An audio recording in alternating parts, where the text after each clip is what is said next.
On commence ce SCO News avec un grand bravo à Steve Savidan. Hier soir contre l'Uruguay, le footballeur d'origine angevine a fêté sa première sélection sous le maillot tricolore. Steve est rentré en tout début de seconde période à la place de Nicolas Anelka. Même s'il n'a pas marqué, l'ancien pensionnaire d'Angesco s'est montré très remuant sur le front de l'attaque française. Il n'a pas hésité à tenter des gestes incroyables comme cette bicyclette. Au lendemain de cette rencontre, l'attaquant canet nous livre ses premières impressions. J'étais dans un état où il fallait que je fasse le boulot. Voilà. Savoir si j'ai satisfait mon effectif qui est l'équipe de France hier soir et mon sélectionneur, c'est mon principal objectif. C'est pas une question de vouloir y goûter.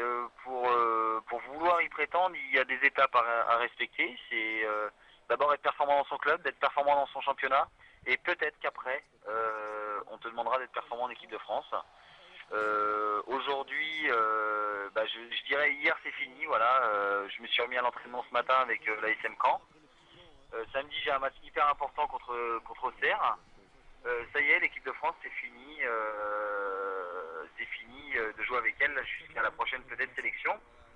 Le plus important, c'est vraiment l'esprit club et de tout faire pour éventuellement prétendre à une nouvelle sélection.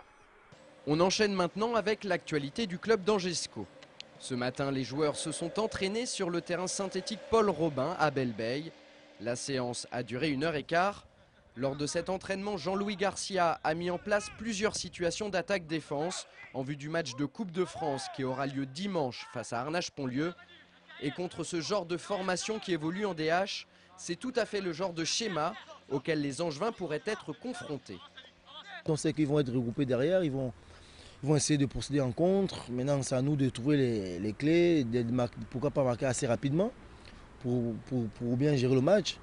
Pour aborder cette rencontre dans les meilleures conditions, les hommes de Jean-Louis Garcia devront faire abstraction des 4 divisions qui les séparent de l'ancien club du président Willy Bernard. Ultra favori, je dirais non. Favori, oui, parce que hiérarchiquement, on est au-dessus maintenant. C'est toujours pas évident contre ce genre d'équipe parce qu'on sait qu'ils vont avoir la dalle, qu'ils vont rien lâcher, qu'ils sont tous contents. Ils veulent se montrer face à une bonne équipe de Ligue 2 qui est bien classée au classement en ce moment. On a vu qu'ils ont éliminé Laval au voisin 1-0 en étant à 10. Donc nous déjà, c'est un signal d'alarme, c'est une alerte. Donc on va essayer d'être professionnels, de faire notre job comme ça se doit. Ce 7e tour de Coupe de France, c'est aussi l'occasion pour l'entraîneur angevin de faire souffler certains de ses cadres. Par rapport au match de Boulogne, le 11 de départ a de grandes chances d'être modifié. Je ne le fais pas par la force des choses, je le fais tout simplement parce que c'est le bon moment pour le faire. Il y a des garçons qui ont besoin de souffler, il y a des garçons qui ont besoin que je leur redonne du temps de jeu. Mais moi je ne suis pas dans une logique de 11 ou 13 joueurs titulaires et les autres sont des remplaçants. Moi, j'ai un groupe de 22 titulaires potentiels. Et là, il y a des gens qui ont beaucoup joué ces temps-ci qui vont être au repos et des titulaires potentiels qui ont moins joué ces derniers temps et qui vont débuter le match tout en gardant une équipe compétitive pour passer ce tour. On se retrouve la semaine prochaine avec les images et les réactions à l'issue du match entre Arnage-Pontlieu et Angesco.